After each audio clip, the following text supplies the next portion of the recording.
าสนาพระมหากษัตริย์และเคารพกฎหมายของประเทศไทยขอโทษนะครับผมสัญญาว่าผมจะเป็นคนดีและก็ผลักดันแรงงานลาวที่อยู่ในไทยน้องเราได้เห็นคลิปนี้เนาะเห็นคลิปน้องชายคนนี้น้องชายคนนี้กับเพิ่นเป็นคนลาวใต้ทุกคนแขวงจำปาสักนะหรือว่าปากเซนั่นเองบ่ต้นก็ติดตามน้องเพิ่นหลายๆคลิปเนาะเพิ่นก็เว้าเกี่ยวกับประเทศไทยคนโอ้ยร้องไห้ทำไมนี่สวัสดีค่ะก่อนลูกสวัสดีค่ะก่อนสวัสดีค่ะก่อนนี่มากระโปรงโอ้ยกระโปรงสวัสดีค่ะก่อนสวัสดีค่ะสวัสดีค่ะสวัสดีค่ะสวัสดีค่ะลูกสวัสดีค่ะนั่นเห็นไหมสวัสดีค่ะปู่ย่าตายายสวัสดีค่ะป้าลุงสวัสดีค่ะ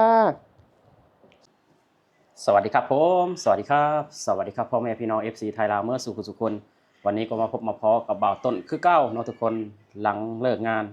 มาพบมาพอกับบ่าวต้นตอนบ่ายๆทุกคนเนาะพี่น้องคิดว่าคนลาวที่เขามาทำงานในประเทศไทยนี่มีบ่คนที่บ่สำนึกบุญคุณประเทศไทยเนาะคือมีสาวเขมรคนหนึ่งว่าทำไมต้องขอบคุณประเทศไทยเพราะว่าคนเขมรมาอยู่ในประเทศไทยก็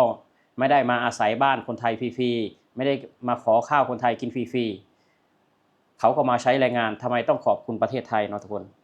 บัดต้นอยากให้เบิ่งคลิปนี้เป็นตัวอย่างทุกคนอยากให้เบิ่งคลิปนี้เป็นตัวอย่างเนาะคลิปจากไม่มีอะไรตอบแทนประเทศผมต้องขอคลิปจากหนุ่มลาวคนหนึ่งเนาะทุกคนที่สำนึกในบุญคุณของประเทศไทยทุกคนบัดต้นคิดว่าหลายๆคนเนาะก็คิดแบบน้องชายคนนี้รวมทั้งบัดต้นเองเนาะเพราะว่าสิ่งที่เฮามาด้วยมือเปล่าทุกคนมาอาศัยบารมีมาอาศัยพื้นแผ่นดินประเทศไทยมาอาศัยงานมาของานคนไทยทำทุกคนเพราะฉะนั้นแล้วเฮามีงานแล้วเฮามีเงินเก็บแล้วเฮามีชีวิตที่ดีเฮามีครอบครัวที่ดีแล้วบุญคุณที่ประเทศไทยมอบให้เฮาก็ต้องสำนึกในบุญคุณประเทศไทยทุกคนเนาะเบิ่งคลิปน้องคนนี้ทุกคนอยากให้คนเราหลายๆคนเป็นตัวอย่างเนาะไม่มีอะไรตอบแทนประเทศของท่านสิ่งที่ผมมีคือการรักษาศาสนาพระมหากษัตริย์และเคารพกฎหมายของประเทศไทยขอโทษนะครับผมสัญญาว่าผมจะเป็นคนดีและก็ผลักดันแรงงานลาวที่อยู่ในไทยให้รู้จักบุญคุณของประเทศไทยเพราะประเทศไทยเป็นอีกหนึ่งประเทศที่ให้โอกาสให้ที่พึ่งพาอาศัยให้ที่ทำมาหากินของพวกผมขอบคุณประเทศไทยขอบคุณพี่น้องชาวไทยทุกท่านนะครับขอให้ทุกท่านมีแต่ความเจริญนะครับสาธุนี่น้องทุกคนนี่คือเสียงจากหนุ่มลาวคนหนึ่งเนาะที่สำนึกในบุญคุณประเทศไทยบางคนก็บอกสำนึกได้ทุกคนบางคนก็ไม่สำนึกบางคนก็ไม่คิดอะไรเลยเนาะแต่ว่า99.9%ละแม่นคนเฮาน่ะในเมื่อมีครูบาอาจารย์เราก็สำนึกในบุญคุณในเมื่อมีคนที่ให้ที่พักพิงให้แก่เราก็สำนึกในบุญคุณที่เขาให้มาเนาะถ้าคนใดแบบว่าบ่สำนึกบ่ฮู้จักบุญคุณบ่ฮู้จักสำนึกบุญคุณเนาะบ่ต้นเชื่อเลยว่าคนนั้นบ่เจริญเนาะคนที่ลบหลู่ครูบาอาจารย์คนที่ไม่สำนึกบุญคุณบ่ต้นเชื่อเลยว่าคนแบบนี้ไปบ่รอดเนาะคนแบบนี้บ่เจริญเนาะบ่ต้นก็อยากให้น้องๆเนาะได้เห็นคลิปนี้เนาะเห็นคลิปน้องชายคนนี้น้องชายคนนี้กับเพิ่นเป็นคนลาวใต้ทุกคนแขวงจำปาสักนะหรือว่าปากเซนั่นเอง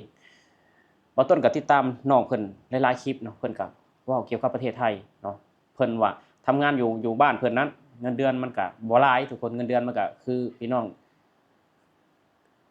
ฮู้จักนั่นแหละเนาะคือว่าเงินเดือนก็บ่เกิน2 ล้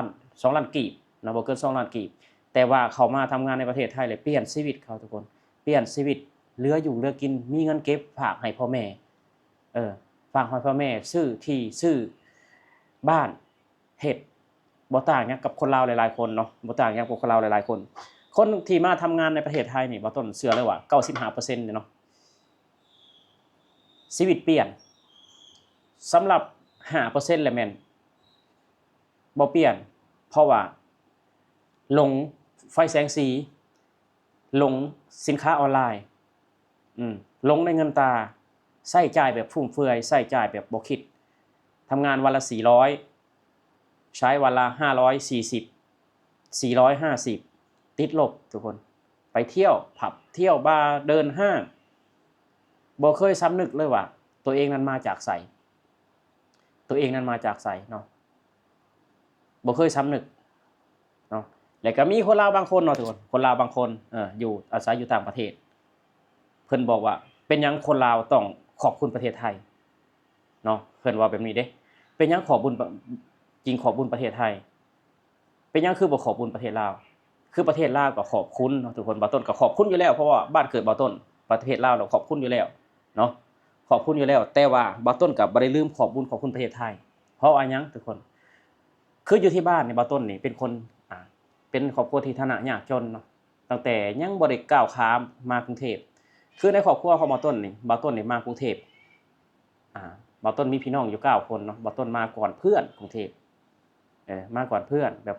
ฐานะที่บ้านก็ยากจนตอนนี้ก็มีน้องอยู่ในกรุงเทพนี่4คน5คนน้องของบ่าวต้น4คน5คนอยู่ในกรุงเทพนี่ชีวิตครอบครัวเนาะจากคนที่ครอบครัวที่ทุกข์ยากลำบากทำนาก็น้ำท่วมข้าวก็ไม่มีจะกินไปหาขอข้าวชาวบ้านมากินประทังชีวิตแต่ทุกวันนี้ก็คือชีวิตครอบครัวของบ่าวต้นก็บ่ได้ถือว่าร่ำรวยนะแต่ว่าดีขึ้นหลายกว่าเก่าทุกคนดีขึ้นหลายกว่าเก่าดีขึ้นหลายกว่าเก่าพ่อบ่าวต้นจะบอกว่าขอบคุณประเทศไทยเนาะถ้าบ่มีประเทศไทยก็ครอบครัวเฮาก็ยังสิแบบว่ายากจนไปคือเก่าเนาะถ้าว่าแม่บ่าวต้นตอนนี้แม่บ่าวต้นยังมีชีวิตอยู่นะแม่บ่าวต้นก็สิบอกว่าขอบคุณประเทศไทยเนาะ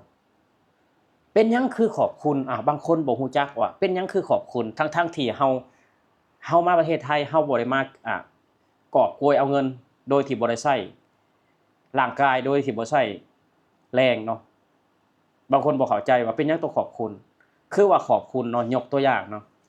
ยกตัวอย่างคือบ่าวต้นมีนาบ่าวต้นมีที่นาเนาะและคนอื่นบ่มีที่นา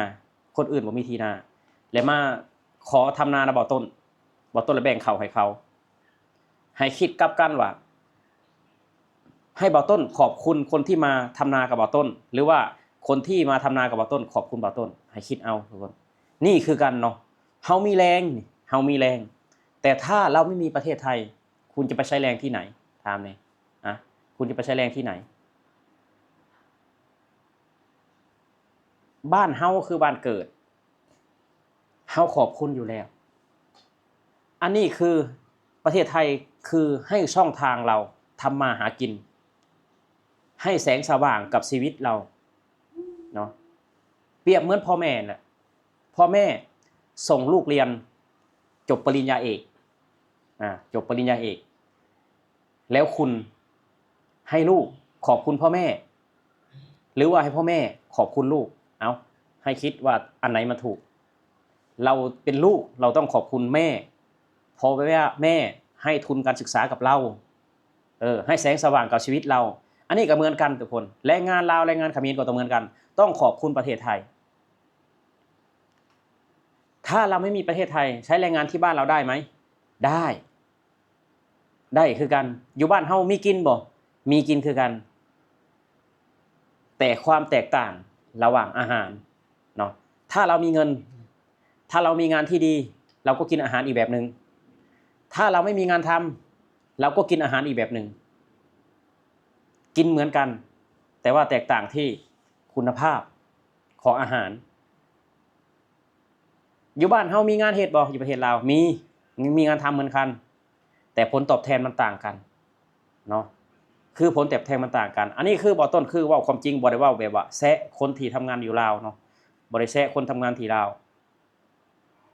คือบ่ต้นนี่ทวนทำงานตี 5เลิก11 โมงถ้าตีเป็นเงินกีบก็สิประมาณ7 ล้านเนาะทุกคนถ้าตีเป็นเงินกีบก็สิประมาณ7 ล้านบ่ต้นทำงาน5 ชั่วโมงวันนึงถ้าตีเป็นเงินกีบ7 ล้านถ้าความรู้ม.2 คือบ่ต้นนี่เนาะทำงานอยู่ประเทศลาวก็ได้สิประมาณอยู่2 ล้านเดือนนึง2 ล้านเดือนนึงบ่ต้นต้องทำงาน3 เดือนถึงเทียบเท่ากับประเทศไทย ถึงเทียบเท่ากับประเทศไทยเดือนละ2 ล้านวันละ 70,000วันละ 70,000ทำงานวันละ 70,000เดือนละ2 ล้านเดือนละ2 ล้านกีบก๋วยเตี๋ยวชามละ 40,000กาแฟแก้วละ 15,000ถามว่าทำงานวันละ 70,000จะกล้าซื้อกาแฟกินไหมบ่กล้าทุกคนอันนี้ทำงานวันละ350ซื้อกาแฟ30 บาทเหลืออยู่320นี่ก็คือความแตกต่างทุกคนอยู่ที่เรามีงานทำไหมมีอยู่ที่ประเทศไทยมีไหมมีแต่มันแตกต่างกันผลตอบรับมันแตกต่างกันเพราะฉะนั้นแล้วเนาะทุกคนแรงงานลาวแรงงานเขมรให้จำใส่สมองไว้เลยว่าเราต้องขอบคุณประเทศไทยเพราะว่าประเทศไทยให้แสงสว่างให้ชีวิตให้สิ่งดีๆให้เงินทองให้ชีวิตพ่อแม่เราดีขึ้นด้วยและก็ให้ชีวิตคนรอบข้างเราดีขึ้นด้วยทุกคนอันพวกที่แบบว่าบ่อยากขอบคุณประเทศไทยบ่ต้นบ่ฮู้ว่าเขาเอาส่วนสมองส่วนใดคิดเนาะเอาสมองส่วนใดคิดรู้ว่าเอาแรงมาแลกเงินแต่ว่าถ้าไม่มีงานคุณจะเอาแรงไปแลกอะไรถามนะเนาะสำหรับคลิปนี้เนาะทุกคนบ่ต้นก็สิออกมาขอบคุณประเทศไทยเนาะบ่ต้นก็อยากให้น้องๆคนลาวที่เข้ามาทำงานในประเทศไทยใหม่เนาะกำลังสิเข้ามานี่อย่าลืมบุญคุณประเทศไทยอย่าลืมบุญคุณครูบาอาจารย์อย่าลืมบุญคุณพ่อแม่อย่าลืมบุญคุณคนที่ดีกับเราชีวิตเราจะเจริญทุกคนสำหรับคลิปนี้เนาะทุกคนบ่ต้นเสียมลาพระจ่าน้องเมษากะร้องไห้อยู่อากาศร้อนเนาะร้องไห้อ้ายลูกมาดูให้ FC ดูดิกูน้องมาดิมานี่ให้ FC ดูก่อนให้ FC ดูก่อนให้ FC ดูก่อนมาลูกมานี่ไงน้องเมษาออกกล้องอีกแล้วลูกว้ายร้องไห้ทำไมลูกนี่ร้องไห้ทำไมนี่คนโอ้ยร้องไห้ทำไมนี่สวัสดีค่ะก่อนลูกสวัสดีค่ะก่อนสวัสดีค่ะก่อนนี่มากระโปรงโอ้ยกระโปรงสวัสดีค่ะก่อนสวัสดีค่ะลูกสวัสดีค่ะนั่นเห็นไหมสวัสดีค่ะปู่ย่าตายายสวัสดีค่ะป้าลุงสวัสดีค่ะนี่ไงสวัสดีค่ะนี่ลูกสวัสดีค่ะนี่สวัสดีค่ะเนี่ยเอาน้องไปเอาอยู่กับแม่จ๋าลูกแม่จ๋าพ่อทำงานกับแม่จ๋าสำหรับคลิปนี้เนาะทุกคนบ่าวต้นก็เสียมลาพาจากพี่จากน้องขอบคุณ FC ทุกๆคนเนาะขอบคุณประเทศไทยขอบคุณพื้นแผ่นดินไทยขอบบุญบารมีประเทศไทยที่ให้คนลาวได้มาอาศัยพื้นแผ่นดินหรือว่าสยามเมืองยิ้มเนาะที่ให้พวกเราได้ทำมาหากินเปลี่ยนแปลงชีวิตของพวกเราเนาะสำหรับคลิปนี้เนาะทุกคนบ่าวต้นกะฝากพี่น้องกด Subscribe กดไลค์กดแชร์เพื่อเป็นกำลังใจให้บ่าวต้นให้คลิปต่อไปเนาะสำหรับคลิปนี้บ่าวต้นกะอวยชัยให้พรแก่พ่อแม่พี่น้องเมื่อสุขทุกคนจงมีแต่ความสุขความเจริญสุขภาพแข็งแรงตลอดปีตลอดไปสวัสดีครับผม